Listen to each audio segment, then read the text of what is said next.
அஸ்ஸலாமு அலைக்கும் வரஹ்மத்துல்லாஹி வபரகாத்துஹு. அன்பார்ந்த தமிழ் உள்ளங்களுக்கு இறைவனுடைய சாந்தியும் சமாதானமும் எல்லாருக்கும் என்றென்றும் நிலவட்டமாக. இந்த ஒரு உரையுடைய தலைப்பு என்னன்னு சொன்னாக்கா, நம்முடைய தமிழ்நாட்டில் இப்போ பரபரப்பாக போயிட்டுருக்கக்கூடிய மகாவிஷ்ணு என்கிற ஒரு மோட்டிவேஷன் ஸ்பீச்சுங்கிற பேரில் ஸ்கூலில் நடந்த ஒரு சம்பவத்தை பற்றி தான். அந்த சம்பவத்துடைய சாராம்சம் அப்படின்னு சொன்னாக்கா, அந்த மகாவிஷ்ணுவுக்கும் அந்த சங்கர் என்கின்ற மாற்றுத்திறனாளிக்கும் நடந்த ஒரு விவாதம். அந்த மகாவிஷ்ணுங்கிறவர் இன்றைக்கி ஒரு மாற்றுத்திறனாளியாக இருக்கிறாருன்னு சொன்னாக்கா, அவர் முன்ஜென்மத்தில் செஞ்ச பாவம் தான் அது மாதிரியான ஒரு உடல் உறுப்புக்கு போனதுக்கு காரணம். அதாவது இன்றைக்கி யாரெல்லாம் ஏழையாக இருக்காங்களோ இல்லை குறைபாடோடு பிறக்கிறாங்களோ அதுக்கெல்லாம் காரணம் என்ன?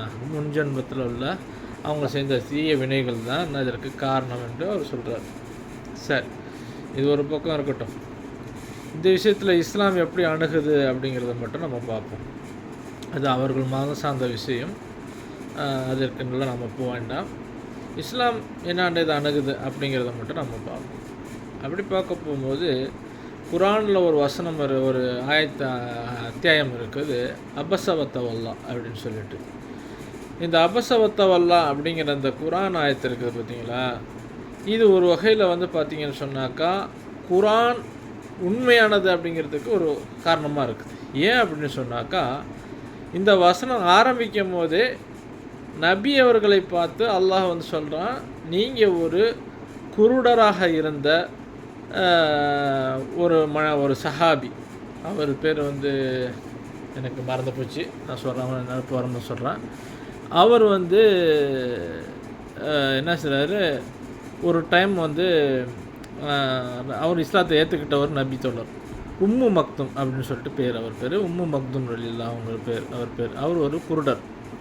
அவர் இஸ்லாத்தை ஏறாமத்தில் ஏற்றுக்கிட்டார். அப்படிப்பட்டவர் என்ன செய்கிறான்னு கேட்டாக்கா, ஒரு முறை ரசூல் ஸல்லல்லாஹு அலைஹி வஸல்லம் ஒரு மிகப்பெரிய குறைஷியுடைய தலைவர்களுடைய கூட்டத்தில் உட்காந்து உரையாட்டிகிட்டு இருக்கிறாங்க. அவங்கள கன்வின்ஸ் பண்ணிகிட்ருக்காங்க, இஸ்லாத்தை பற்றி என்னங்கிற செய்திகளை சொல்லிக்கிட்டு இருக்கிறாங்க. அவங்க மிகப்பெரிய தலைவர்கள்.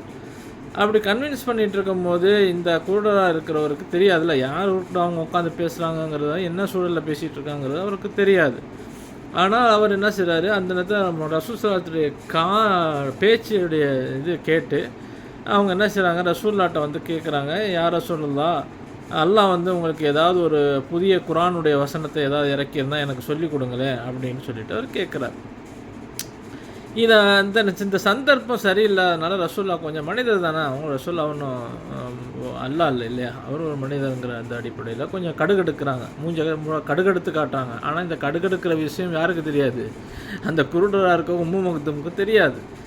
ஆனாலும் இந்த விஷயத்தை அவர் ஏன் கடுக்கெடுக்கிறாங்கன்னு சொன்னாக்கா, அவங்க ஒரு அந்த பெரிய தலைவரோட பேசிகிட்டு இருக்காங்க, இந்த நேரத்தில் அவர் இந்த மாதிரி பேசுகிறாரு அப்படின்னு சொல்லிட்டு நம்மளை டிஸ்டர்ப் பண்ணுற மாதிரி இருக்கான்னு சொல்லிட்டு அவங்க கடை எடுத்துறாங்க, அவ்வளோதான்.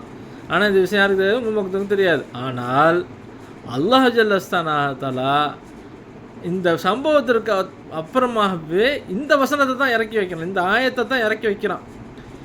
ஏன் நீங்கள் கடுகெடுத்தீர் அப்படின்னு சொல்லிட்டு எடுத்து வைக்கலாம். இந்த வசனத்தை ரசூலுல்லாஹ் மறைக்கணும்னா மறைச்சிருக்கலாம். ஏன், இந்த சம்பவம் யாருக்கு மட்டும் தெரியும், கடுகெடுத்த அந்த உம்மு மக்துமுக்கு தெரியாது, என்னான்னு மூஞ்ச காட்டினாங்கிறது உம்மு மக்துமுக்கு தெரியாது, அந்த ரசூலுல்லாஹ்வுக்கு தெரியும், அங்கே இருந்த கூட்டத்துக்கு தான் தெரியும். ஆனால் இந்த வசனத்தை என்ன செய்கிறாங்க, அல்லாஹ் இறக்கி வைக்கலாம், இந்த ஆயத்தை இறக்கி வைக்கலாம்.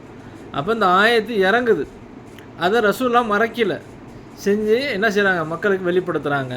இந்த வசனம் இன்னை வரையும் ஓதப்பட்டிருக்குது, இந்த வரலாறு எல்லாருக்கும் தெரியும். ஆக இஸ்லாம் ஒரு குருடருக்கு கூட எந்த அளவுக்கு மதிப்பும் மரியாதையும் கொடுக்குதுங்கிறது தான் இந்த விஷயத்தில் உள்ள ஒரு முதல் விஷயம். அது நபியாக இருந்தாலும் கூட அவர்கள் விஷயத்தில் எப்படி நடந்துக்கணுங்கிறதுக்கு இது வழிகாட்டுது. மூணாவது, இது குரான் உண்மைங்கிறதுக்கு ரசூல் ஸல்லல்லாஹு அலைஹி வஸல்லம் அவங்களுக்கு கொடுக்கப்பட்ட அந்த வசனங்களை அவங்களே கண்டித்திருந்தாலும் அதை மறைக்காமல் இந்த மக்களுக்கு, இந்த சமூகத்துக்கு கொடுத்தாங்கங்கிறது ஒரு விஷயம். இதுதான் இந்த ஒரு விஷயம். ரெண்டாவது, இஸ்லாம் ஒரு ஹதீஸ் மூலியமாக சொல்ல வருது, அதாவது நீங்கள் என்ன செய்யுங்க, இந்தமாரி ஊனமுற்றவர்களாக இருந்தாலும் சரி, ஒரு தொழுநோயாளராக இருந்தாலும் சரி, அவர்களை என்ன செய்யுங்க, ஒரு ஏளனமான பார்வையை, குறுகுறுக்கக்கூடிய பார்வையை நீங்கள் பார்க்காதீங்க. ஏன் அப்படி பார்த்தீங்கன்னு சொன்னாக்கா நீங்கள் என்ன செய்வீங்க, அது அவங்கள வந்து மனசை வந்து சங்கடப்படுத்தலாம் அப்படின்னு சொல்லிட்டு ஒரு விஷயத்தை அறிவுறுத்துது. இதை ரசூல் ஸல்லல்லாஹு தன்னுடைய நபி மூலியமாக சொல்கிறாங்க. இது அல்லாமல் இந்த குறைபாடுகளும் நிறைபாடுகளும் ஒரு மனிதனுக்கு ஒரு விஷயத்தில் குறைபாடாக இருந்தாலும் அவன் வேறு ஒரு விஷயத்தில் அவனுக்கு வந்து என்ன நடக்கும், நல்ல விஷயங்களை எல்லாம் அமைத்து கொடுத்து வந்திருக்கலாம். ஒரு மனிதன் சரியான வேலை விஷயங்களில் நிறைவாக இருந்தாலும் இன்னொரு விஷயத்தில் அவனுக்கு குறைபாடு இருக்கும். நிறை குறை இல்லாத எந்த மனிதனுமே கிடையாது அப்படிங்கிறது தான் இஸ்லாத்தில் ஏற்றத்தாழ்வு. ரெண்டாவது, அல்லாஹ் நீதியாளனாக இருக்கிறதுனால அவனுக்கு மறுமையில் வந்து அவனுக்கு மறுமையான வாழ்க்கையில் அவனுக்கு நீதி வழங்கும் போது இவைகள் அனைத்துமே கணக்கில் கொள்ளப்படும் என்பது தான் இஸ்லாத்துடைய அடிப்படை. மாறாக இப்படியெல்லாம் இல்லை, அவருடைய முன் ஜென்மம் அதனால தான் அவர் பாவி, பின் ஜென்மம் அவர்னால தான் பாவிங்கிற மாதிரியான தாட்டம் வந்து இஸ்லாத்தில் கிடையாது. இஸ்லாம் என்ன சொன்னால், இந்த உலகத்தில் வாழக்கூடிய மனிதர்கள் அவர்கள் செய்யக்கூடிய நன்மைக்கும் தீமைக்கும் ஏற்றவாறு அவருக்கு அங்கே என்ன செய்யப்படும், தீர்ப்பளிக்கப்படும் என்பது தான் இஸ்லாத்துடைய நிலைப்பாடு என்பதை சொல்லி, இதை யாரெல்லாம் கேட்குறீங்களோ உங்களுக்கு தெரிந்த நபர்கள் இதை தீவிக்குமாறு கேட்டுக்கொண்டு இந்த உரையை முடிக்கிறேன். வாஹிர் தாவானா அல்ஹம்துலில்லாஹி ரப்பில் ஆலமீன்.